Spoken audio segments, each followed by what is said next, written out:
Assalamualaikum warahmatullahi wabarakatuh. Salam sejahtera untuk kita semua. Pada kali ini, saya berkesempatan untuk menyampaikan terkait analisis kasus infeksi protozoa pada sistem pencernaan, yakni giardiasis.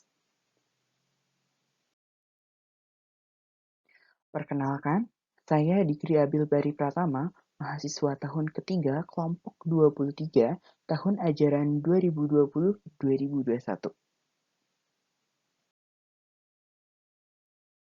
Langsung saja pada analisis kasus giardiasis yang telah saya dapatkan.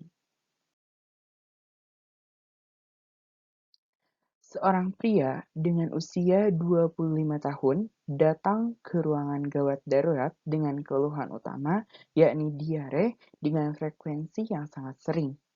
Ia menyatakan bahwa tinjanya berlendir dan berair, namun tanpa ada darah. Ia juga menyebutkan bahwa tinjanya seperti berminyak. Lalu, selanjutnya, dokter yang bertugas melakukan pemeriksaan fisik dan didapatkan bahwa fungsi-fungsi vital pasien masih dalam batas yang normal. Namun, terdapat peningkatan suara bising usus dan beliau diminta untuk mengumpulkan sampel tinja dan darah untuk selanjutnya diobservasi. Tinja tersebut diperiksakan secara mikroskopik dan dengan menggunakan metode wet mount didapatkan bahwa terdapat kista dari Giardia lablia. Sedangkan sampel darahnya menunjukkan terdapat peningkatan kadar eosinofil atau disebut dengan eosinofilia.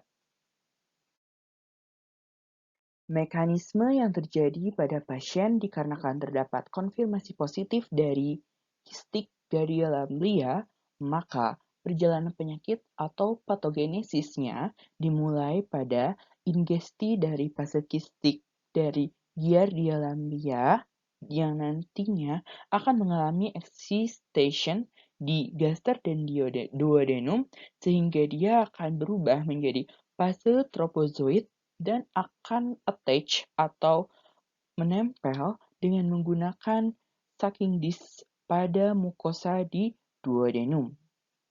Nah, hal tersebut tentunya akan memicu respon inflamasi sehingga dapat ditandai dengan adanya peningkatan eosinofil.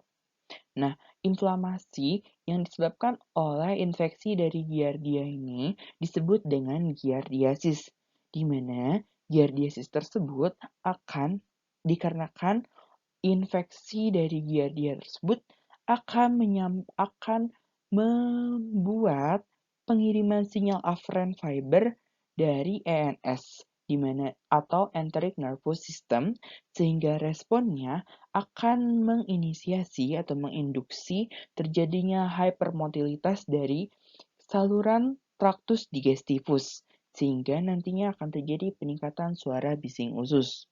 Nah, selain itu pula ada juga stimulasi sekresi dari elektrolit dan air sehingga terjadilah watery diarrhea.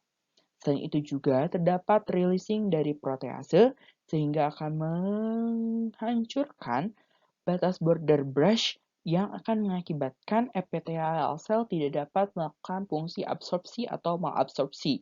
Dalam hal ini adalah fatty acid sehingga tidak dapat diabsorpsi fatty acid tersebut, maka dari itu tinjanya bersifat keminyakan. Selain itu juga terdapat respon dari damage border tersebut berupa peningkatan sekresi dari mukus sehingga stulnya juga bersifat mukoid atau berlendir. Nah, watery diarrhea, oily stool, dan mucoid stool akan mengakibatkan pasien mengalami diare dengan frekuensi yang tinggi.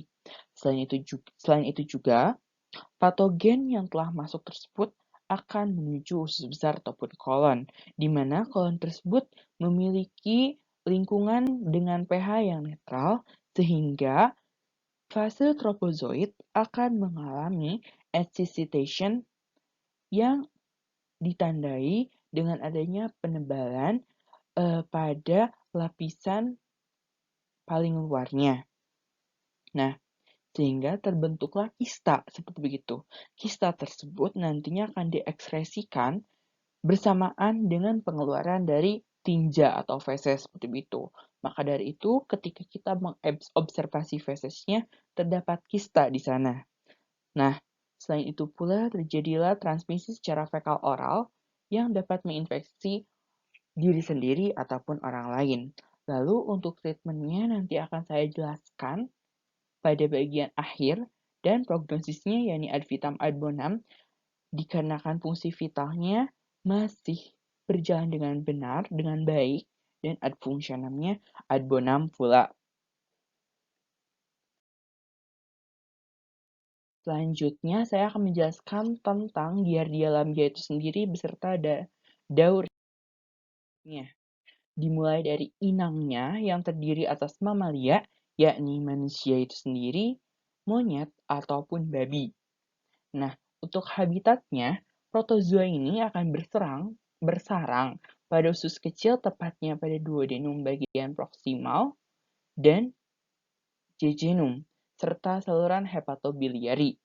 Sedangkan untuk morfologinya, Giardia lamblia ini memiliki dua bentuk, yakni yang pertama fase kista yang sangat infeksius, ditandai dengan adanya bagian dinding yang sangat tebal sehingga bisa kebal terhadap klorin dan di dalamnya terdapat 2 hingga 4 nukleus pada salah satu kutub atau sisi dari kista tersebut. Sedangkan yang kedua berupa fase tropozoid yang bersifat patologis serta dapat berkembang biak, berkoloni, dan bereproduksi serta memiliki bentuk oval hingga seperti buah fir. Memiliki sucking disc pada bagian ujung anterior, dan selain itu, Giardia lamblia pada fase ini memiliki flagel sebanyak 4 buah di bagian lateral, 2 buah di bagian ventral, dan 2 buah pada bagian kaudal, sehingga organisme ini sangatlah motil.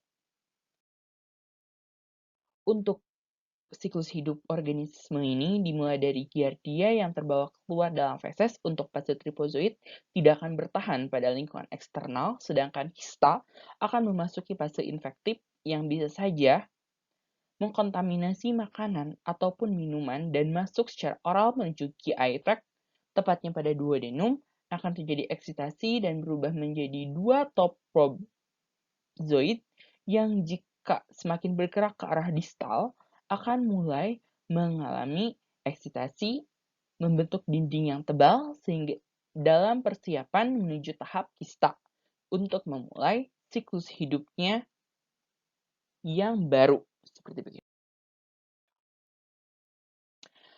Untuk manifestasi klinis yang ditimbulkan dari giardiasis ini akan berhubungan dengan sifat dari fase tropozoid yang menempel pada mukosa epitel di usus halus sehingga ia akan menyebabkan abnormalitas pada susunan intraselular villi dikarenakan terjadi apoptosis di sana.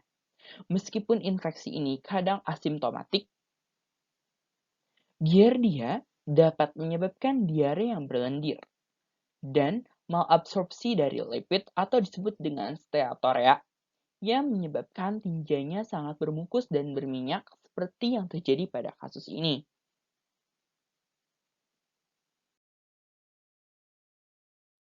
Pemeriksaan laboratorium untuk identifikasi protozoa ini yakni yang pertama pemeriksaan konvensional berupa pemeriksaan dari tinja untuk mengidentifikasi kista sebagai golden standard dari giardiasis. Biasanya, tinja yang khas pada penyakit ini secara makroskopis baunya itu menyengat, berwarna pucat, dan mengembang pada air. Sedangkan secara mikroskopis dapat diidentifikasi terdapatnya fase kista dan tropozoid dengan menggunakan sediaan basah iodin. Lalu, pemeriksaan kedua yakni memanfaatkan teknologi ELISA. Nah, ELISA ini dapat mendeteksi antigen ataupun antibodi. Nah, untuk antigen nantinya diperiksa apakah ada antigen dari Giardia itu sendiri, sedangkan yang antibodinya akan mendeteksi apakah terdapat antibodi untuk menyerang antigen yang terdapat pada Giardia lamblia itu sendiri. Seperti begitu. Lalu, untuk treatment yang dapat diberikan pada pasien yang menderita giardia. Untuk pengobatannya, terdapat beberapa agen antiprotozoa berupa metronidazole, quinacrine, tinidazole, purazolidon, dan paromomycin. Nah, regimen rekomendasi untuk giardiasis tanpa ada komplikasi ataupun kondisi medis lainnya, yakni metronidazole 250 mg 3 kali sehari untuk 5 hingga 7 hari dengan ditambah dengan tinidazole 2 gram 1 kali sehari. Seperti begitu. Untuk prevensinya, penyakit ini erat kaitannya dengan tingkat kehigienisan pribadi dan sanitasi lingkungan tempat tinggal. Maka dari itu untuk pencegahannya, yakni yang pertama, menyediakan tempat pembuangan limbah air ataupun tinja yang layak. Yang kedua, melakukan protokol kesehatan seperti cuci tangan sebelum makan, serta pembuangan limbah popok yang layak. Lalu yang terakhir adalah mencegah kontaminasi makanan dan minuman dari agen ini tentunya. Nah, untuk penggunaan klor dalam sterilisasi air tidaklah efektif untuk menginaktivasi fase kista dari Giardia lamblia. Namun, dengan merebus air dan menyaringnya dengan menggunakan membran filter, diperlukan untuk mencegah kontaminasi Giardia pada air. Seperti begitu. Untuk sumber referensi utamanya, saya merujuk pada Paniker Textbook Parasitologi Medis dan Tautan CDC tentang giardiasis.